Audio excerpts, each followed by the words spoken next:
আসসালামু আলাইকুম স্টুডেন্টস। আজকের ভিডিওতে আমি আলোচনা করব নবম দশম শ্রেণীর সেট ও ফাংশনের একটি প্রশ্ন। প্রশ্নটি হচ্ছে এ সেটের উপাদান 4, 5 এবং বি সেটের উপাদান 2, 6, 7 হলে এ সেট বি নির্ণয় করো। স্টুডেন্টস, আমি প্রশ্নটির সমাধান করে দেখাবো। তোমরা যদি মনোযোগ সহকারে ভিডিওটি দেখো তাহলে তোমরা সহজেই এ সেট বি কিভাবে নির্ণয় করা হয় তা তোমরা জানতে পারবে, অর্থাৎ ইন্টারসেকশন অফ সেটের কাজ কিভাবে করা হয় তা জানতে পারবে। স্টুডেন্টস, আমরা এই প্রশ্নটির সমাধান করার জন্য প্রথমে লিখব দেওয়া আছে যে এ সেটের উপাদান হচ্ছে 4, 5 এবং বি সেটের উপাদান হচ্ছে 2, 6, 7। স্টুডেন্টস, এ সেট এবং বি সেটের উপাদান ব্যবহার করে আমরা ইন্টারসেকশন অফ সেটস অর্থাৎ সেট নির্ণয় করব। এখন লিখব এ সেট বি। এখানে এ সেটের উপাদান হচ্ছে 4, 5,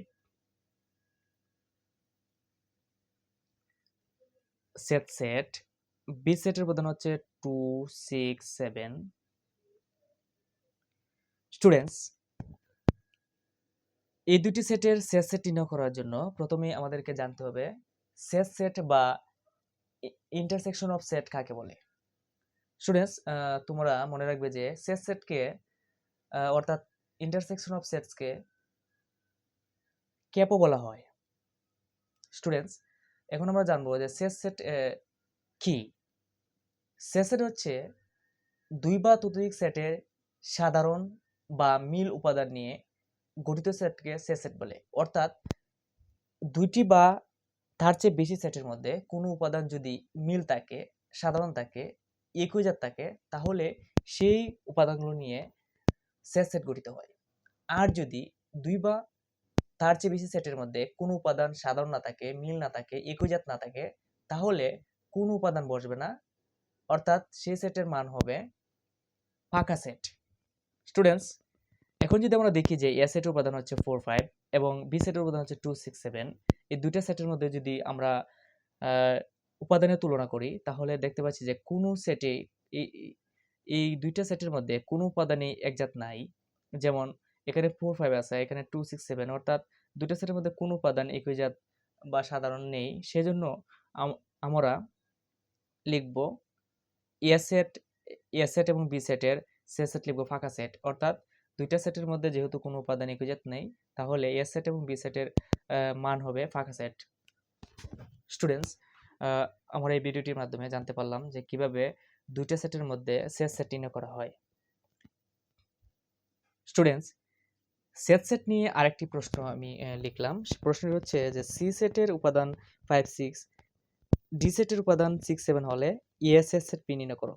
এই প্রশ্নটির সমাধানের জন্য আমরা আগের প্রশ্নের মতোই লিখব যে দেওয়া আছে সি সেটের উপাদান হচ্ছে 5, 6, ডি সেটের উপাদান হচ্ছে 6, 7। স্টুডেন্টস, এখন আমরা লিখব সি সেট ডি। যেহেতু আমরা সি সেট ডি লিখলাম, তাহলে আমরা সির উপাদান লিখব। সির উপাদান হচ্ছে 5, 6, সেট ডি এর উপাদান হচ্ছে 6, 7। স্টুডেন্টস, আমি পূর্বে আলোচনা করেছি যে সেট হচ্ছে দুই বা তার চেয়ে বেশি সেটের মধ্যে সাধারণ উপাদান এবং মিল উপাদান এবং একই জাতীয় উপাদান নিয়ে গঠিত সেট।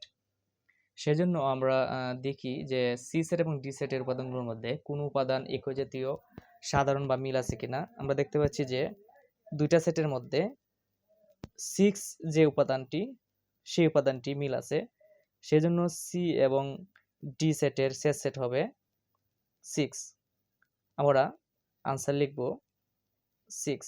স্টুডেন্টস, আমরা এই ভিডিওটির মাধ্যমে জানতে পারলাম যে সেটের কাজ কি এবং সেট কিভাবে নির্ণয় করা হয়। মনোযোগ সহকারে ভিডিওটি দেখার জন্য সবাইকে জানাচ্ছি অসংখ্য ধন্যবাদ।